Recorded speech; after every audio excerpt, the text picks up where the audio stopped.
installé en tant que jeune agriculteur en 1998. On a complètement tourné la page de la viticulture, donc par un arrachage total de la vigne sur l'exploitation. Au niveau structure d'exploitation, on a une dizaine d'hectares d'oliviers en production, tout en bio. Et ensuite, on a une trentaine d'hectares en terre nue sur lesquels on fait des rotations sainfoin et puis blé, pois chiches, petit épeautre, sarrasin. Puis j'imaginais déjà à cette époque, au moment où on a commencé à planter les oliviers, que le devenir, ce serait de faire la transformation du produit et puis sa commercialisation.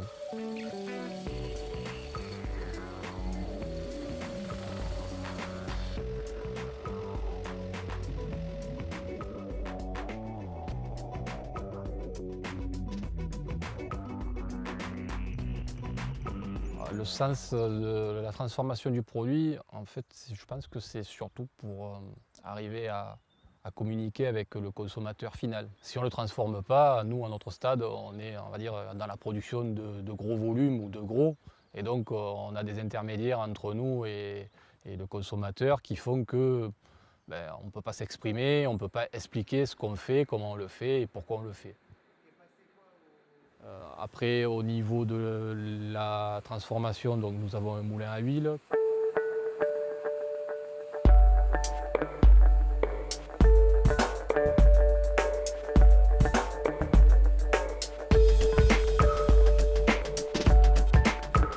Pour ce qui est de la farine, nous avons un petit moulin à l'ancienne, un meule de pierre, qui nous permet de faire une vingtaine de tonnes de céréales et de pois chiches.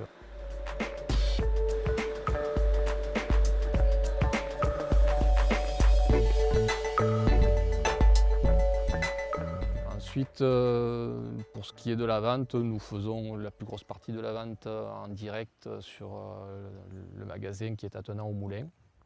Et puis une bonne partie aussi en vente directe externe, donc auprès des AMAP et magasins bio en Vaucluse et Bouches-du-Rhône. À partir du moment où on fait de la vente directe, tous les intermédiaires qu'on a entre guillemets effacés nous permettent de garder une marge sur l'exploitation qui nous permet de vivre mieux du travail qu'on fait et puis d'avoir des collaborateurs et des employés dans les champs ou au magasin ou à la transformation, que l'on puisse rémunérer aussi de façon correcte sans trop se poser de questions.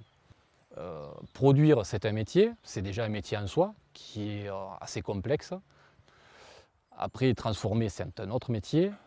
Commercialiser, c'en est un autre. Donc c'est vrai que la journée de 24 heures, souvent, elle est un peu trop courte pour une seule personne.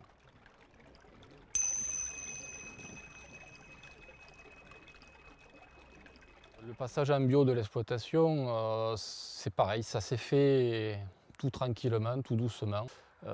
Moi, je trouvais un peu dommage d'utiliser surtout les désherbants au tout début. C'est ce que j'ai arrêté en tout premier dans toutes les vignes.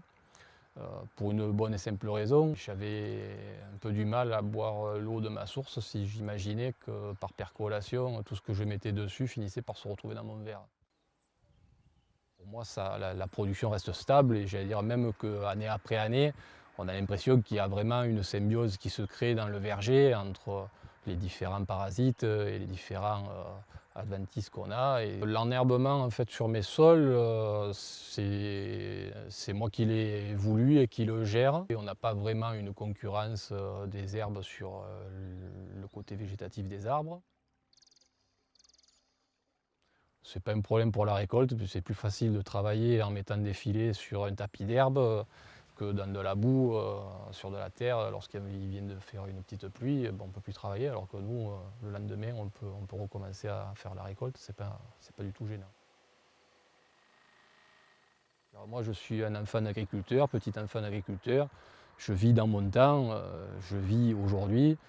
Mais je suis conscient aussi que la qualité de l'environnement et des produits qu'on consomme, c'est important pour nous et puis pour nos enfants et puis les petits-enfants qui arriveront derrière.